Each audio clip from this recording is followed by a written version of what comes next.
మానేపల్లి మండలంలో దిందా వాగు ఉధృతి పెరిగిపోవడంతో వాగు దాటడానికి తీవ్ర ఇబ్బందులు ఎదుర్కొంటున్న దిందా గ్రామ మహిళలు. కొమరం భీం ఆసిఫాబాద్ జిల్లా చింతలమానేపల్లి మండలం దిందా గ్రామ మహిళలు దుస్థితిలో చిక్కుకొని ప్రాణాలతో బయటపడిన ఘటన ఊహించని త్రాసు తీసిన క్షణాల్ని తలపిస్తోంది. జీవనోపాధి కోసం పోడు సాగు చేస్తున్న ఈ మహిళలు వానాకాలంలో అటవీ శాఖతో వివాదాల కారణంగా తమ భూముల్లో పనులు చేయలేక కూలీలుగా పక్క గ్రామాలైన కేతినిగూడెం వైపు వెళ్లే దారిని ఎంచుకున్నారు. అయితే ఈ కూలీల ప్రస్థానం గమ్యం దిశగా సాగక నరక యాతనగా మారింది. గూడెం గ్రామానికి చెందిన ఓ రైతు పొలంలో వరి నాట్లు వేసేందుకు వెళ్లిన 12 మంది మహిళా కూలీలు దిందా వాగు దాటి వెళ్లిన వెంటనే వాగు ఉధృతి పెరిగిపోయింది. సాయంత్రం ఇంటికి తిరిగి రాలేని పరిస్థితి ఎదురవడంతో గూడెంలోనే తలదాచుకున్నారు. మరుసటి రోజు ఉదయం ఇంటికి చేరేందుకు వాగు వద్దకు వెళ్లినా ప్రవాహం తగ్గకపోవడంతో నిరాశతో వెనక్కి మళ్లారు. చివరకు గూడెం నుంచి బొలేరో వాహనంలో కోర్సీని వరకు చేరుకొని అక్కడి నుండి దారి తెలియని అడవిలో నుండి 12 కిలోమీటర్ల మేరకు సుమారు 6 గంటల పాటు నడిచి స్వగ్రామానికి చేరుకున్నారు. ఈ క్రమంలో వారి కుటుంబ సభ్యులు తీవ్ర ఆందోళనకు గురయ్యారు. అడవిలోకి వెళ్లిన ఫోన్ సిగ్నల్ సమస్యతో ఎవరికి సంప్రదించలేక సాయంత్రం 6 గంటల సమయంలో వారు బయటకు రాగానే కుటుంబ సభ్యులు ఊపిరి పీల్చుకున్నారు. ఇది కేవలం ఒక సంఘటన కాదు, జీవనోపాధి కోసం పోరాడుతున్న ప్రజలకు ఎదురయ్యే అన్యాయం, వారి జీవితాల్లో నెలకొంటున్న ప్రమాదభరిత పరిస్థితులకు నిదర్శనం.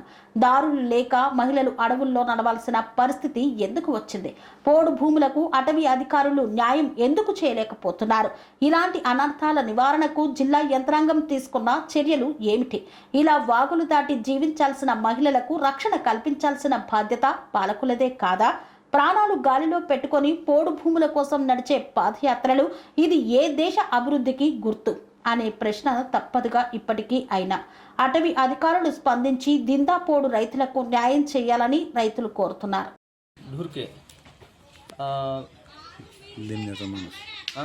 आनंदराव ढुरके माझं गाव आहे दिंदा.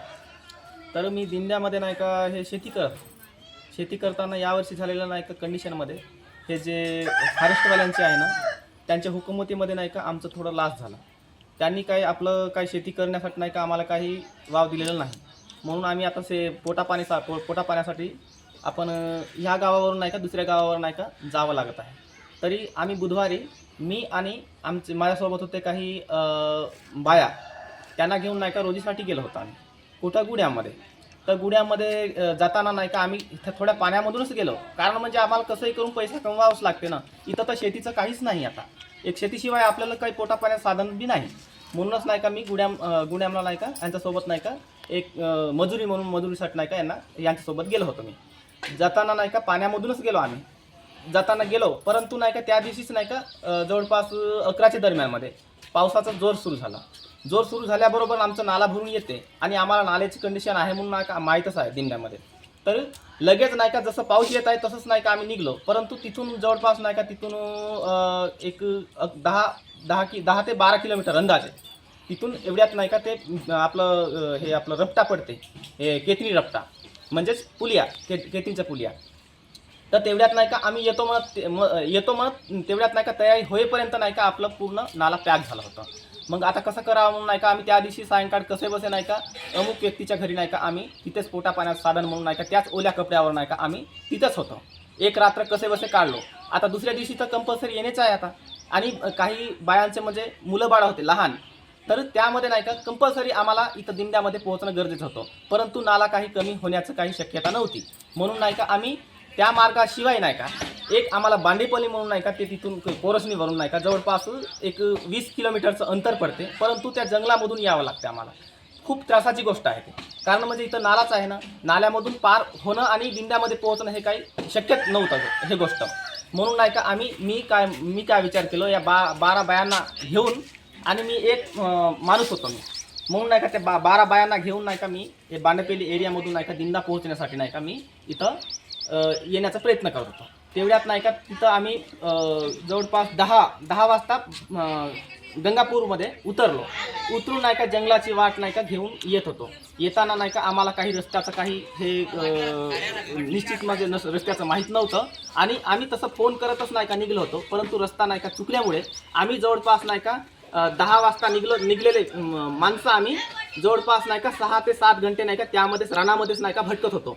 आणि आम्हाला हे शेवटपर्यंत हे एवढं समजत होतं की आम्ही निघतो म्हणून आमची काही गॅरंटी नव्हती. म्हणून नाही का आम्हाला नाही का ह्यासाठी नाही का आमच्या गावामधून नाही काही व्यक्ती आम्हाला आम्हाला भेटून किंवा आम्हाला तिथून नाही का घेण्यासाठी नाही का ते आले होते. परंतु आम्ही 6 ते 7 घंटे जवळपास नाही का तिथेच त्यामध्येच नाही का त्या रानामध्येच भटकत होतो. आमची खूप काही कंडिशन होती. हे सगळं करण्याचं मागील कारण म्हणजे आमची शेती गेल्यामुळे. आमची शेती जर असती तर नाही का आम्हाला दुसऱ्या गावामध्ये जाऊन काम करावं असं काही हरकत नव्हती आणि आम्ही कामही केलं नव्हतं. आमची शेती आम्ही सामान्यामध्ये आम्हाला ते सगळं काय होत होतं. म्हणून नाही का आम्हाला 1 महिन्याचं एक तात्पर्य एक तर एक पुलियाचा एक त्रास आहे. इथून आम्ही दुसऱ्या गावावरून नाही का काम करून वाचू म्हटलं तर ते पुलियाचा त्रास आहे. दुसरी गोष्ट म्हणजे आमची शेती नसल्यामुळे नाही का आम्हाला कंपल्सरी पोटा पाण्याचं साधन म्हणून नाही का आम्हाला दुसऱ्या गावामध्ये जाऊन काम करणे गरजेचं पडलं. एवढं माझं म्हणणं आहे. आता समोर तुम्ही काय विचार करता, हे दिंदा गावाचं काय विचार करता, हे मोठ्या लोकांचं हे प्रश्न आमचा प्रश्न नाही का तुम्हीच कसे सोडवावं असे आमची एक ఇచ్చా మీ బాధ్యత.